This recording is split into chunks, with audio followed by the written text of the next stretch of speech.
So we've been for months now going paragraph by paragraph through the book of Ephesians, this amazing book in the Bible, looking at God's plan, how we belong to Jesus, seeing themes like how gratitude and glory and how they can impact how we live our lives. Ephesians is a fantastic book, and God can use it to build character and integrity, to build a sense of purpose and grit and joy. I have been loving this book, and I'm excited because next week we're going to look at the part of Ephesians where God instructs us how to do all of that in the community that He's placed us in.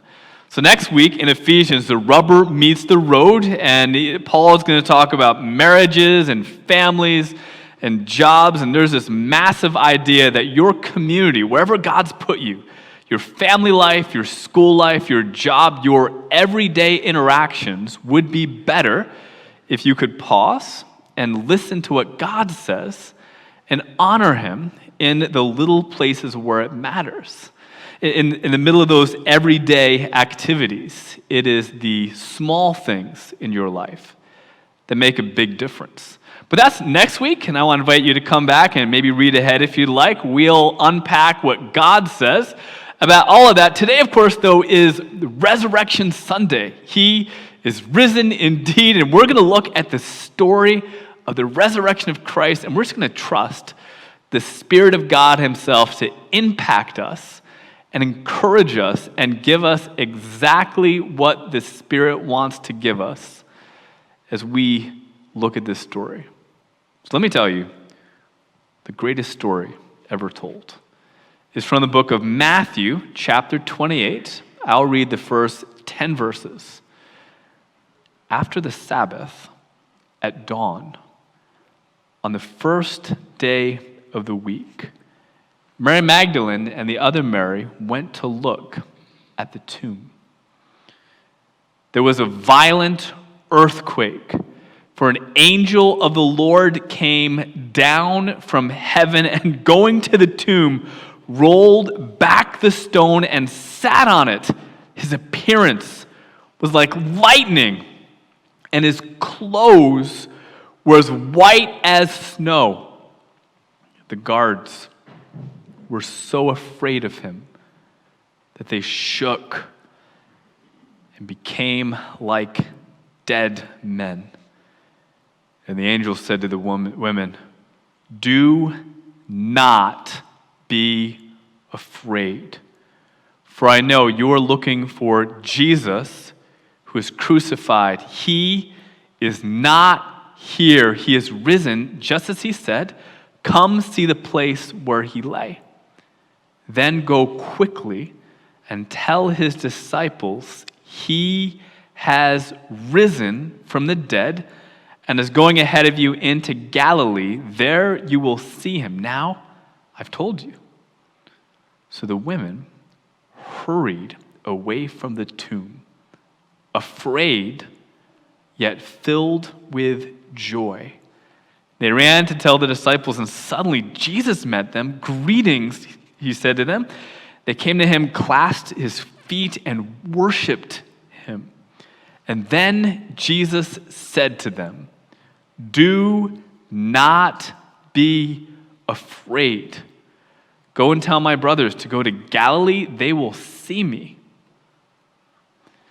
You know, when I was 17, a very long time ago, I went on a missions trip to the country of Ukraine. And I was part of a church. We supported a bunch of missionaries, much like our Faith Promise missionaries. These particular missionaries were starting an orphanage a little north of Odessa. So a whole team of us traveled to help out in Ukraine. And the orphans obviously had a really hard time. We heard some really tragic stories about kids who lost their parents to some really tragic things that happened in that part of the world. And I was not good at construction, but they didn't have big machinery over there, and I could move a wheelbarrow around like the best of them, so that's what we did. And some of my strongest impressions of the trip, well, I could tell you about the bathrooms, which were basically holes in the ground, or I could talk about the security guards always walking around with AK-47s looking suspicious at everybody. But one of the biggest feelings that struck me is how the people in Ukraine were in public. Now, if you were in a home with Ukrainians at the time, people were warm and friendly and they joked and they were great, but something weird happened as soon as you went in public. There were few people that dressed colorfully. Most people wore browns and grays, and nobody would ever raise their voice. It was the weirdest thing. You'd go to a bustling market or a city block, and there'd be thousands of people, and it looked normal. There's like Coca-Cola and McDonald's, but the thing that I will never forget is how quiet the people were. Everyone just kind of had their heads down. They're trying not to get noticed. They'd speak and whisper. And to be clear, not everybody was like that. Just the Ukrainians. I was there with my friends. We traveled from York, Pennsylvania. My good friends were young dairy farmers. You may have met people like this. They work hard. They played hard. They did not have indoor voices. They could talk to you over a cornfield. So it was a weird time. We would all randomly chant USA for no good reason. And we all fit in York County, Pennsylvania. But in Ukraine, like we'd walk around the city with thousands of people, and I could hear the rest of my group from about a quarter mile away in a city. And I remember our translator thought we were nuts. So he asked us, and I can't do his accent, but he goes, "What's wrong with you? Why are you people so loud?" And I was like, "I don't know." And then I asked him, "Why are you so quiet?" And he stopped and he explained. He said, the Soviets only left a few years ago. And he said, we all grew up in a scary public. And he told me some stories about how the Soviets would arrest people for no good reason. They would sort of pick the most colorful, loudest person in the group and take him, and they'd never be seen again. Or they'd tell stories about, we found this guy in the woods in bad shape. And they trained us, he said, not to be loud. We're very quiet in public because we were raised to be afraid. Frightened, he said, has been part of our public culture. And I don't think I'll ever forget what that felt like. Being in a crowd of people who seemed frightened. It felt like despair, like anxiousness. The habit of looking around out of fear, it felt like a fog. It was a feeling of despair, I think, so thick that it felt like you could cut it with a knife.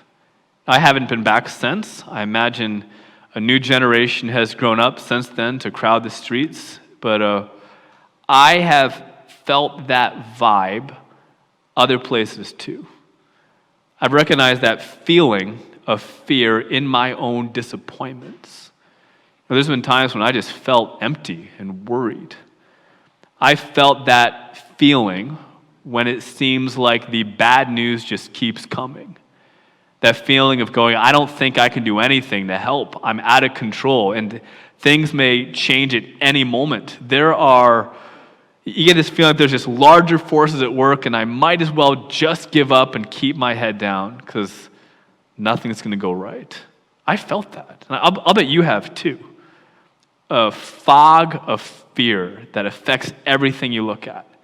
And it might be a worry about the future or the present. It might feel like being nervous to check the mail or pick up the phone when someone calls. Or I don't know, maybe some of you are already anxious, anticipating having to talk to relatives in a few minutes over Easter dinner. Like that's a thing, right? But I suspect we as a culture in 2022, we felt this sense of fear maybe more than we have in our lifetimes. My sense is now on the other side of 2 years of disruption and isolation and pandemic and so many things that we all may dress up and look great on Easter Sunday, but I'll bet a lot of us are either in a bad spot or we're just feeling a little extra tired and exhausted and empty after all this. And that is exactly how you can imagine the disciples of Jesus felt in the days after the death of Christ. It was scary. It was exhausting. First thing Easter morning, people didn't feel happy. People felt scared. This is not a happy story so far. They had followed Jesus for years, right? But instead of Jesus leading a successful revolution to victory, it all falls apart. He was arrested for being the loudest guy in the crowd. He was taken away. He was tortured. He was executed. And any one of the disciples might be next. So they all kept their heads down. The fact was, anyone associated with Jesus that morning was hiding behind locked doors. They weren't going to let in anyone they didn't know. They wouldn't dare show their faces in public. They hunkered down. They tried not to draw any extra attention to themselves. They're just waiting for the next bad news to drop, waiting for the next bad thing to happen. They felt afraid, empty, out of control, and exhausted. And after doing that for a couple days, at dawn, the story tells us, they're not going anywhere in broad daylight, two of the women snuck out to visit the tomb. And lots of commentators, lots of preachers make a big deal about being women, that Jesus cares about women, that women proclaim the good news first, and all that's true and profound and worth thinking about. But it's also true that two women were less likely to get arrested or noticed. And one of the big points of the story is that everybody that Easter morning was afraid. And then when they get there, things take a turn. There's this violent earthquake, and a terrifying-looking angel shows up, right? In fact, I forgot, there's actually other people there. There's Roman guards.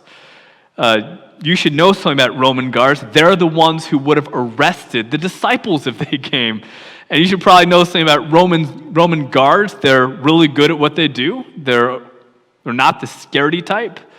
They've seen action and violence. It would take an awful lot to make a Roman soldier flinch. So here's the funny part of this story. When the guards felt the earthquake and saw the angel, you see the text? They passed out. They fainted like they're dead because they're afraid. Which is ironic that the guys assigned to guard the tomb of the dead look dead, and the one who's supposed to be buried is alive. It's a funny twist in this story. But at this point, this scary-looking angel who's terrified these soldiers looks at the women and tells them, do not be afraid. That's the Easter message. And the women leave with joy and fear, it says, and they go to find the disciples, but they run to Jesus first, they bow down, they worship Jesus, and Jesus delivers a message to them on Easter, the same one that the angel said. He says, do not be afraid. Now, there's lots of good Easter messages. It's an easy thing to preach about. Easter's about new life, new hope, promises kept. We could talk about the divinity of Christ, the power of God, the hope of heaven, the death of death, and there are so many great things to talk about on Easter.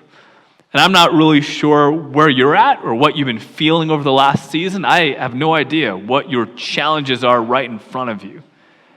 But I know the message that the angel gave on Easter. I can give you the message that Jesus gave on Easter. Jesus gives a 4-word Easter message. Do not be afraid.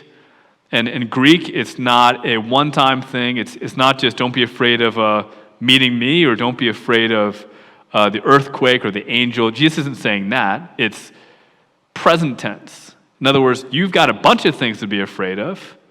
Now you can stop. Do not be afraid. It's a hard message for Easter morning. It's hard because every person on the planet, you all have something on your mind that needs to hear a voice like Christ say, do not be afraid, it's going to be okay. It's a big message because it's everywhere, because fear is everywhere. Fears in the world in which you eat and drink and sleep. There's so many things to be afraid of. I've got a 2-year-old Luke who right now is terribly afraid of any kind of bug. It's not good right now because it's spring and there's ants and stink bugs and bees, and he will just sometimes break down in fear. And as a parent, you just got to hug him and go, Luke, don't be afraid. I got rid of the stink bug. There's no ant, there's no bee right now. You can stop being afraid. We grow out of fears like that. The thing is, though, being afraid is like being human. We're afraid of being alone, of being unloved. We're afraid of being abandoned. You watch kids grow up, and they grow out of being afraid of bugs to being they become afraid of being left out, or looking bad, or losing in some sort of rat race that we're all entered into somehow. And you grow up and you think about jobs, and there's so much to be afraid of. You're afraid you don't get a job, or you fail at your job. You think about marriage, and then you get afraid that you don't find the right person, or that you get married and it's a disaster, or you think about career moves, and people are simultaneously afraid of stepping off the ladder and afraid of missing out. Or you think about retirement, and you get afraid both of living a long time and growing old and feeble. You also worry about dying quickly. There are so many things that at every stage of our lives we worry about.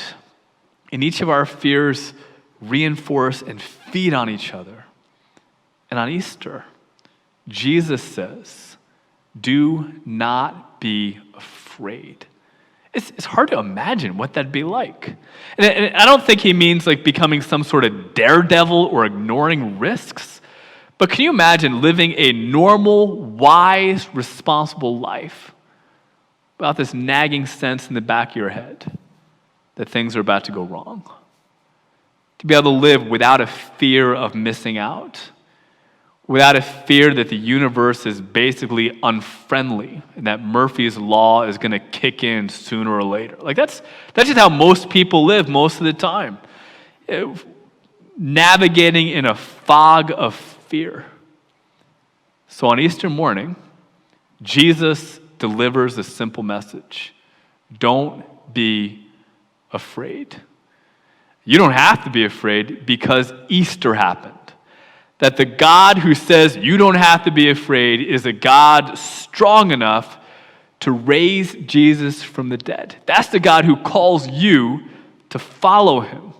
N.T. Wright, and I'm really influenced by him today, says that believing in the resurrection of Jesus is believing in a God who says it's going to be all right.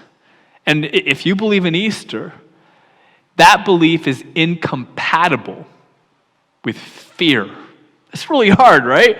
Life can be exhausting. It's stressful. Fears can beat you up and push you down. Fear is a natural part of living in this fallen world. This is one of these lessons that was fascinating about this, is that the lesson to not fear is something that takes a lifetime to learn. There's this amazing chapter in the life of St. Paul that most people don't talk about. Most people, I think, assume that faithful people don't struggle with fear or doubt. But let me tell you the testimony of St. Paul. This is 2 Corinthians chapter 1, verses 8 through, it's worth reading the whole thing. I'm just going to read a couple verses. Here's what Paul says. We do not want you to be uninformed, brothers and sisters, about the troubles we experienced in the province of Asia, modern-day Turkey. In other words, you should know about this. We were under great pressure, far beyond our ability to endure, so that we despaired of life itself. Indeed, we felt that we had received the sentence of death. This is the language of despair.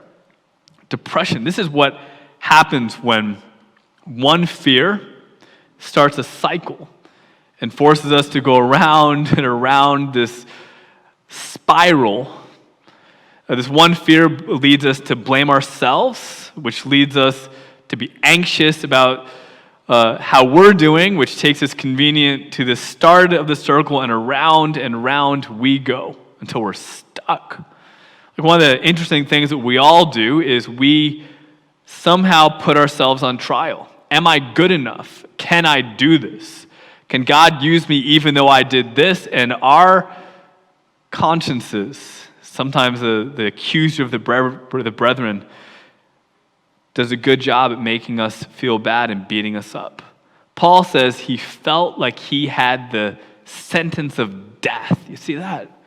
Whatever's going on, he's feeling afraid, worn down, running on empty. He's been there.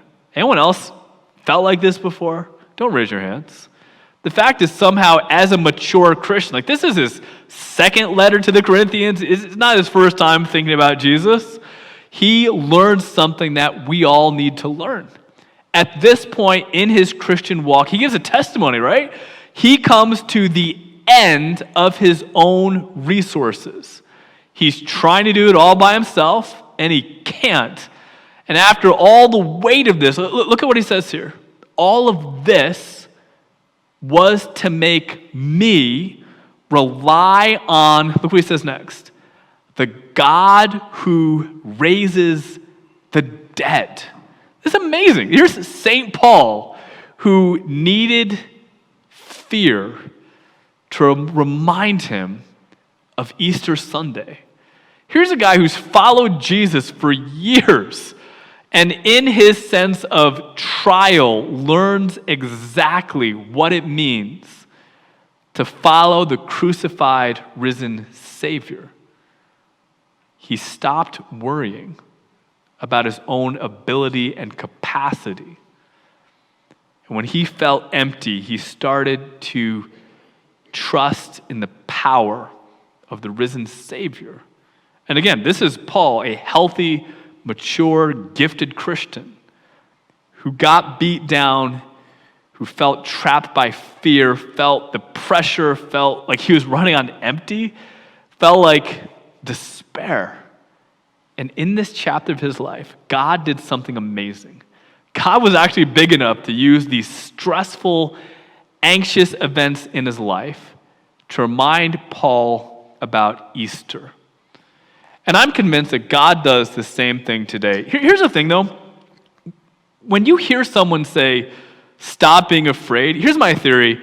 I think how you respond to that person depends on what you think about that person. I'll illustrate. If you go to your mechanic and your mechanic says, do not be afraid about your engine, you're going to be fine driving to Florida even though it's making that sound. When your doctor says, do not worry about that pain in your chest. Like, this isn't a Bobby McFerrin, don't worry, be happy situation. This is like life and death here, right? In that moment, you have to decide, do I trust that mechanic to know my car's going to be okay? Do I trust that doctor? Or do I get a second opinion? What you think about the expertise of someone who tells you not to worry affects whether you worry or not. I hug my 2-year-old and say, Luke, don't worry about that bug. And I imagine what goes through his head as he goes, my dad says I don't have to be afraid of that dinosaur-looking stink bug thing. But what's my dad know about bugs? And he might be right. Like, the bugs are terrifying. But this is the thing. Whether you fear or not, whether you're able to stop being afraid, is related to what you think about the credibility of the person who's telling you you don't have to be afraid. Easter is about God's credibility. God raises the dead. And since he's that powerful, you can stop being afraid. Jesus is victorious over death itself. He's better than the worst case scenario you can imagine, which means you don't have to be afraid. You can trust Jesus with every lesser fear that goes your way. You can trust him with exams, with jobs, with marriages, with money, with kids, with aging, with health. Jesus can be trusted with death itself. So when you hear his Easter message, these aren't my words, these are his. Do not be afraid. You can follow his instructions. You don't have to be afraid because he is the God who raises the dead, because he affirms the goodness of human life, because God is big enough to take precisely the situation that seems hopeless and brings new life. That's Easter. Do not be afraid. So, Father, like the first disciples on Easter, we have many reasons to be afraid. Father, right now, can you forgive us of all the times when our fears are expressions of a lack of faith? Father, can you give us wisdom to navigate the world you made? And at all times, may we trust in you, the God who raised us from the dead. Father, some of us are weighed down and we're frightened, we're exhausted because we have tried to take the weight of the world upon our shoulders. And Father, can you help us to cast our cares upon you? Can you help us to realize that you've got the whole world in your hands, and may we rely on you. Father, thank you for Easter, this powerful expression to remind us that you are bigger than our greatest fears, and may we follow you faithfully with courage to what you've called us to do. I ask this in the name of Jesus. Amen.